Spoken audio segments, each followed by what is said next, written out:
Hello, everyone, and welcome to an edition of our podcast where we talk about all things technology and how it relates to the average investigator, forensic examiner, whatever you may do when if it deals with gathering information to help you in your investigations via the digital device somewhere.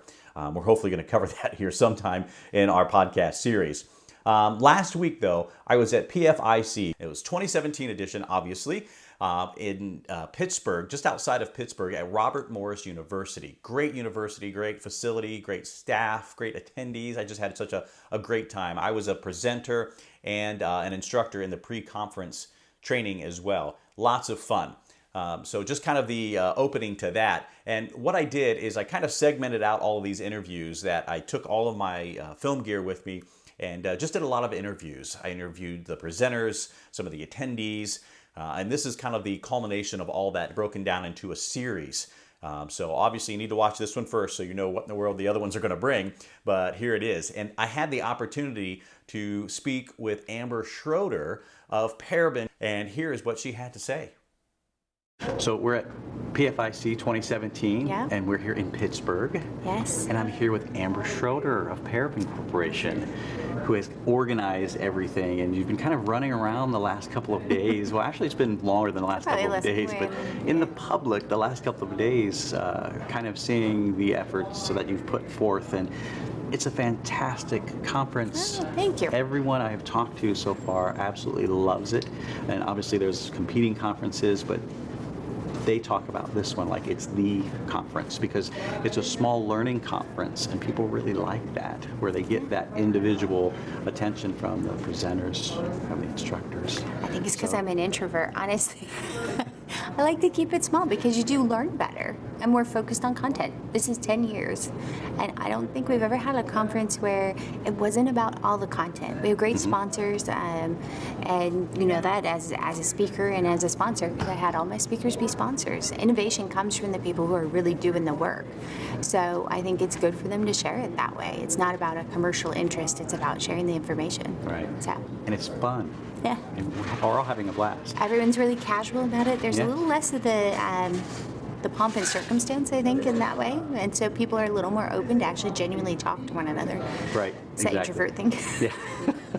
It's more of a conversation people are having than rather than, hey, I'm here to instruct you on this particular topic. Yes. It's honest sharing of knowledge, which I think sets it apart. I really honestly do. And I want to mention real quick. Yeah.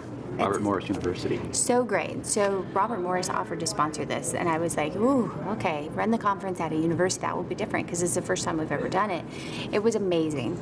They were just so on the spot to help with everything and so open to open their facilities, great computer labs. So we were able to offer labs because we kept the costs really low for the conference. It was $100 for law enforcement to come to this conference. $100. $150 for industry people to come to the conference. And that's it. That's a blink in a budget. I did a student discount because I think students are the next generation. They're the ones coming up, so why not? And I think if you take a conference and focus on information and that sharing as opposed to how much profit I'm going to make off of this or, you know, how great I'm going to look at the end of it, you know, it's so much better. It's richer, you know. I completely agree. Yeah. So your conference, and you've spoke at your conference three times now. You've done three because you've done two labs. We had some pre-conference stuff that happened yesterday, and kind of tell people what you were talking about yesterday during your session. The pre-conference labs. We each did a 2-hour lab session. We rotated through them, and I'm so grateful for the people who are willing to always prepare labs because I don't think attendees realize how much more work goes into doing a lab than doing a session. Huge. It's a huge amount of work, people. So, and you know, you prep all your stuff and everything. And I did mobile forensics because a lot of people have never done it before. And it's really an intimidating thing to get into because they're like, okay, I have a mobile, I'm familiar with it, but I don't get this other thing. And then everyone always talks on lists and things. Oh, it's so hard, everything else. It's not necessarily as hard, it's just high maintenance. And I think there's a big difference between those two. Hard is, you know, hey, I'm going to sit down and I'm going to all of a sudden learn a brand new language and great, I have have no idea where to start. But high maintenance just means, hey, I got to pay more attention to the details. I got to be a little more patient to it. You know, sometimes we joke our kids are high maintenance. Mobile phones are high maintenance, like our kids are high maintenance. So it works Great out. analogy. Yeah. So. And what surprises me really is mobile forensics has been around for a very long time. You, at your company, have been doing it a very long time. We were the first, actually. 2001, we were the first tool. It's funny. I'm gonna date us a little bit. Oh, that's okay. Sorry. Yeah. So the very first commercial tool I ever learned, very first tool I learned on was your tool, and it was actually in Akron, Ohio, at the Akron Police Department. It was probably at PDA seizure back then, yeah? Yeah, actually it was. It was. Actually it was. And Carl taught class. Oh, yeah. So that was just made kind of a flashback into that. So we had a weird moment then because I taught Carl. So in a way, I'm like a Kevin Bacon link to you. we should do that experiment at some point. It's just link everyone to Amber by Kevin Bacon. By Kevin Bacon. That'd be hilarious. That would be pretty funny, yeah, because I did. I actually am still friends with Carl. He left the industry, but we stayed friends because it was very new and everything else, and he was a great teacher. He was. Very good. He was a great teacher. Now, with that said, mobile forensics has been around a while, but it's amazing to me that people that's been in maybe the cyber or computer forensic end of things are still just moving towards mobile. So even though it's not really a new area that's been around for a while, but people are kind of just now getting into it, even at a level that where maybe they've been in the industry for a while. They thought, well, maybe we should learn to do bones. I think it became. Does that surprise you? It became a lot more popular. It was funny because the very first time I presented on mobile forensics was in 2001 at HTCIA. I presented on PDA forensics, and I actually had people like boo me. They're like, "This is crazy." It's like I felt like they were going to have a Monty Python moment where they're like, "She's a witch burner," and I was like, "No, this is really the future." And they're like, "No, it's on computers. It's in computers." And the irony now that we have so much more focus on it, it's really taken a long time for people to get into it. If you look at the mobile forensic space, a lot of the other tool providers in it, they all came from the commercial space because we're the only ones that were started as forensic tool and didn't have a commercial tool that came into it. And they kind of look at the space going, huh, that's a new one. Who would have thought that little like weird space exists? It's like, oh yeah, we're here. And it's kind of gone gangbusters since then.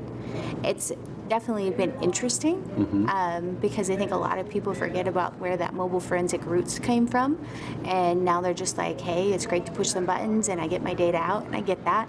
We always want quick return on our data, but you really have to think of how it got there and the details of how they link together, because a mobile in particular has so much linked information back and forth, and they're missing that. So those nuances, I think, are where you're seeing a little more focus happen. They're being forced to. Right, and not just where it came from, where it's at currently, but you have a clear vision of where things are going, because I attended your talk a little while ago that scared me because you mentioned, and I don't want to give your description away of your talk, but we had a Kayla doll. My daughter had you had a Kayla doll. Oh my goodness. I've been meaning to tell you that. You had creepy Kayla. But after one of our conversations on the phone, maybe earlier this year or did you get rid of Kayla? Like well, Kayla's still there. She's still pretty Kayla. My daughter still plays with her, but she has no batteries. Oh, well then I ripped her heart out. She's a zombie now. Yes. You've got a zombie doll for your daughter. Nice. So where do you see forensics going? Because obviously Paraben doesn't just do mobile. Yeah. You do computer forensics and just forensics. And what is the term that you use to encompass I kind of call it the forensics of things, because it's everything. It's not mobile, it's not computers, it's not servers, it's not all of that. It's everything. And Kayla's, so dolls, toys, washing machines, home devices. We were super happy to do support for the Amazon Echo. One of the things that Paraben's always been as a focus, and it's probably been to my own detriment in some ways, is I've always focused on innovation. So I usually develop early. So I'll have a piece of technology come out, and then 5 years from then, people are like, this is really interesting. I'm like, oh, I did that 5 years ago. Crap. I had, there was in the press, someone brought up, they said, oh, well, I'm the first tool to do drones. And I'm like, I did the drones back in 2015. It's just no one cared about drones in 2015. Right. So I'm like, oh, I was a year early. I'm getting closer. So, maybe I'm spot on for IoT forensics, but it's an area that I think is really expanding because it makes electronics in general very reachable for the general populace. And I think that's why IoT is so big. It's like I got my grandmother who's gone blind in her old age, I got her an Amazon Echo because she doesn't need a screen and she can talk to it. Right. Her only problem was she kept saying please and thank you to it, and it confused the AI. She's like, wait a second, no, but you don't have to say that. She's like, politeness says I should say please and thank you, and I'm like, you're confusing it. So it was a little difficult on the user edge, but what an advantage to her and being able to provide something for an older generation as well as a newer generation. So. That's fantastic, because I agree 100% with your vision on the way things are moving, and the fact that you're there on the cutting edge of that, because you just released 1.4. I did. Can you tell us a little bit about that? Like 2 weeks ago, we put out 1.4, and it was a big release because we had spent a lot of time on the Amazon Echo, because I do think that is trending up, and Amazon, of course, is kind of incorporating that into every piece of technology they have. So they've got the Echo, they've got the Echo Dot, the Echo Show, the Echo Look. The new Fire TV Echo, the Fire tablet, actually, that also has Echo in it. So Amazon and Alexa are really kind of pushing themselves out, and I'm afraid that one day we're going to have Alexa's voice as Skynet, and it's going to be, we're coming to take over. But it won't be long. Yeah, it's coming. Right. It's coming. But part of that was, okay, I need to offer my customers and the industry solutions to what they're going to face before they need to face them. Because nothing sucks more than be the first person that has a case and then no one knows what to do. And so I want to offer not only the technology for it, but also a methodology for it. Because that's what really makes it forensics.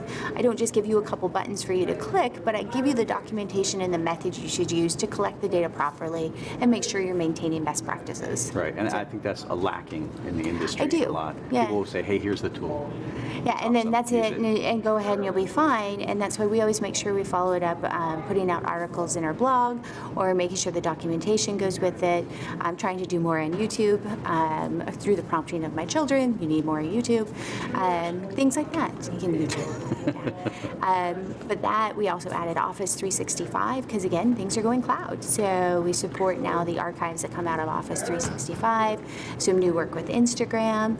And then I always like to put some architectural things in. No one ever talks about that in a release. They're like, oh, we got new features, everything else. It's not the Believe it hot or and not, flashy thing, right? Architectural things are so positive. Important. Yeah, because your speed, your ability to thread it, and make sure you're utilizing your time properly. It comes down to your tools to architecture. Right. So we just don't talk about it. No, I It's agree. that secret thing. Just the community is always like, well, what can you do now? I mean, they don't care about the underlying thing. They just want it to work. Yeah, we've been working on our 64-bit architecture to be truly 64-bit, and I don't know if everyone always understands that. And we're a year into the process. We'll finish it out in the next couple months. But we hit that first stage in this last 1.4 release, and my team was ecstatic because it has been so much work.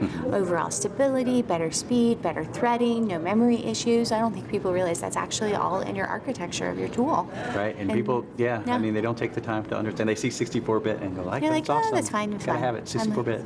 Yeah, Don't really understand we're why. 64-bit compatible, but being architected 64, that's a big deal. That's like, okay, I'm a normal human, and now I'm Wonder Woman. I'm like a demigod. Look at all these things I can do. That's really your difference between the two. That's fantastic. So yeah, that's very exciting. Awesome. Yeah. Thank you. You're welcome.